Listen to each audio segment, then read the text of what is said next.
हुजूर तशरीफ फरमाते, सहाबा बैठे थे, एक नौजवान हाजिर खिदमत हुआ, आकर अर्ज करता है, हुजूर मैं कमाता हूं और मेरा भाई कमाता नहीं है, अखराजात सांझे हैं, हम रहते इकट्ठे हैं, तो मेरे हिस्से की कमाई भी उसकी तरफ चली जाती। इस तरह एक कमाने वाले भाई ने ना कमाने वाले की शिकायत अल्लाह के रसूल की बारगाह में पेश की। आज घर घर का दुखड़ा यही है, हर घर की बुनियादी लड़ाई की वजह ये, जो ज्यादा कमाता है वो दूसरों को खातिर में नहीं लाता। बड़ा भाई छोटों के लिए बेपनाह मोहब्बत के जज्बात रखता हो, लेकिन उसकी आमदन थोड़ी हो तो छोटे भाई उसको ताना देते कि तूने बाप के बाद कौन सी हमारे लिए जागीर बना के रखी है, तेरी औलाद तो हमारे खर्चात पे पलती, तेरे बच्चों की फीसें तो हम जमा करवाते हैं। ताने किस बात पर दिए जा रहे हैं कि उसकी आमदन सिर्फ थोड़ी है। लेकिन मेरे हुजूर कितना खूबसूरत दीन लेकर तशरीफ फरमा हुए, और मैं ये समझता हूं इस एक बात को अगर दिल में जगह दे ली जाए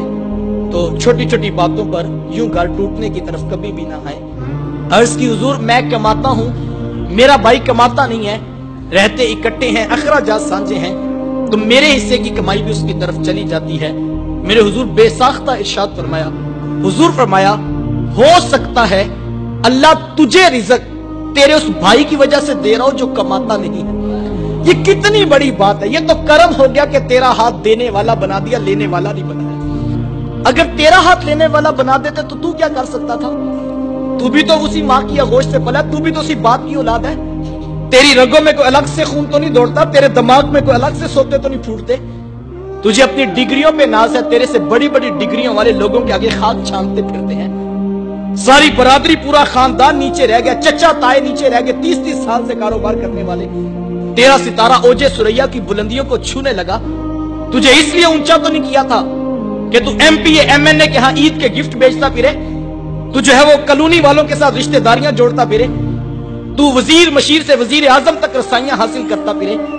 तुझे ऊंचा इसलिए किया था तू पलट के फिर नीचे देखता, और जो नीचे रह गए थे उनको खड़ा करने का मिजाज पैदा करता। वो किसी दानिश्वर ने किसी करोड़पति से पूछा था कि जनाब आप करोड़पति कैसे बन गए?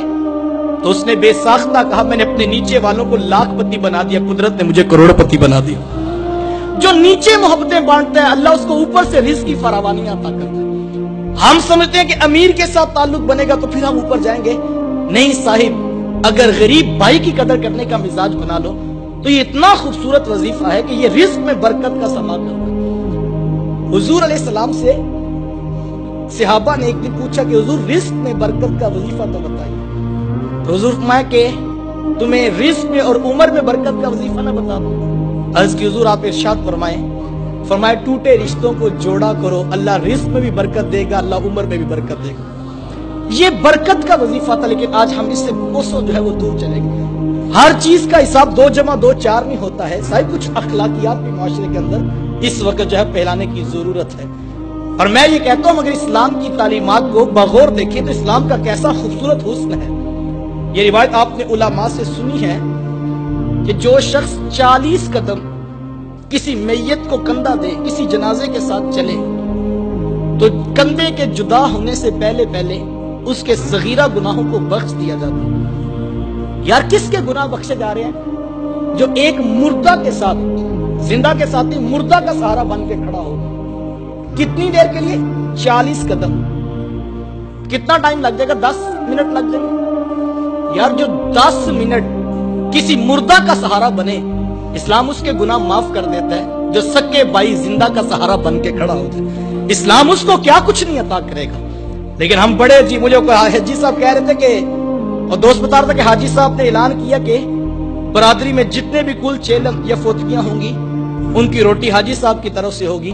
मैंने कहा बहुत अच्छी बात है, मैं किसी की नीयत पे फतवा नहीं देता, लेकिन हाजी साहब को कहना कि मरने के बाद रोटी का क्यों ठेका माला है, काश के जिंदों की कदर करने का मिजाज पैदा करें। हम बड़े अजीब लोग हैं, हम कब्रों में रो लेते हैं, लेकिन हम जिंदा लोगों की कदर करने का मिजाज नहीं रखते हैं। जिंदा लोगों की कदर करें। इस वीडियो को शेयर जरूर करें, हो सकता है आपके एक शेयर से ये बात किसी के दिल में उतर जाए।